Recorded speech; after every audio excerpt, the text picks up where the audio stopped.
Welcome to NASA Legends, Phil Cash. Mr. Cash, tell us about your football journey.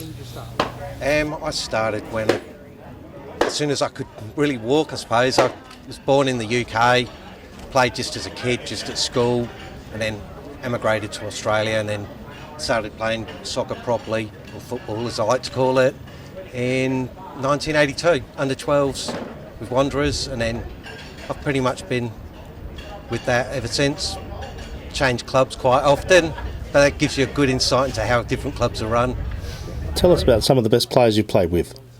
In my early years, I think Matt Thursby was a great keeper, and probably Peter Grimshaw was a pretty good defender as well.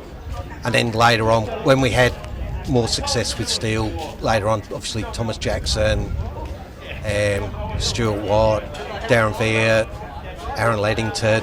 There's probably countless. In that 3 years when Steel had a good team, there was numerous players. John Motley that then went on to play for Croydon. And who are some of the tougher players you played against?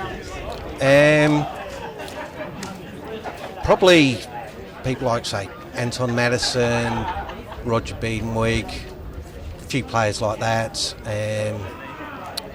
Gavin Bailey, I suppose quite a lot of Croatian players there. John Hunt from Wanderers. And yeah. What about any coaches who've had an influence along the way? Paul Ward, perhaps. He was a good manager, a bit tactical, but probably didn't do trainings as good as some, perhaps.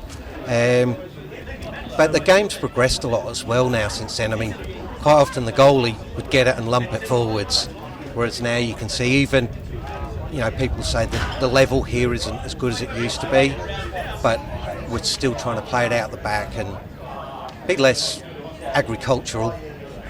You did taste some success when Steel were up and about. Tell us about that. Yes.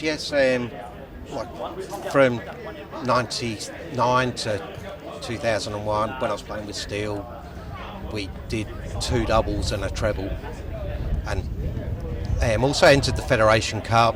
Got knocked out first round, but it was against Cumberland, who were the state champions that year, so the NPL champions it would be now.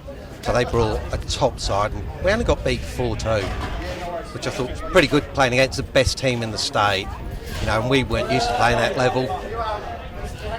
And then later I went to Lions and had a bit of B-grade success. I was a bit older then, so I was in my 30s, and changed my changed my position. Lazy forward, just banged in goals for fun. You would have met quite a few characters in your time. Tell us a bit about some of those. I suppose Bruce is a bit of a character who's running the association now. Obviously Jacko's always a character, isn't he? I think you'd remember him from your days at Savoy. The other odd experience I probably experienced was when I was a B-grader at Virtus. I remember one of their defenders diving full length and knocking it round the post, and we lost. 20 years later I was playing for a team with Steel, and we got away with that one and ended up winning the league because of that. So, as they say, things eventually even out, but it took, I reckon, about 25 years for that.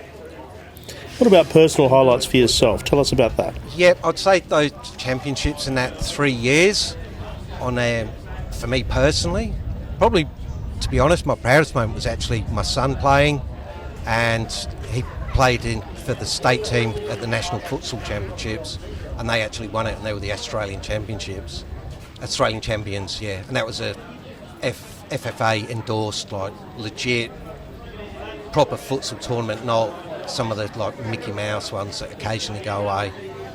So yeah, that probably would have been my proudest moment, I think, even though I wasn't playing, but just to know that my boy, even at under 15s level, was a national champion. It's a real buzz. Still were quite competitive at the time. Tell us a bit about some of the Piri trips. It used to be great going to the old Savoy grounds. I remember it was rare for Steel them days. We won game 5-2. I think Brian Sartain scored 4 that day. Probably the only 4 he got all year, but yeah, that was just a massive achievement to beat Savoy.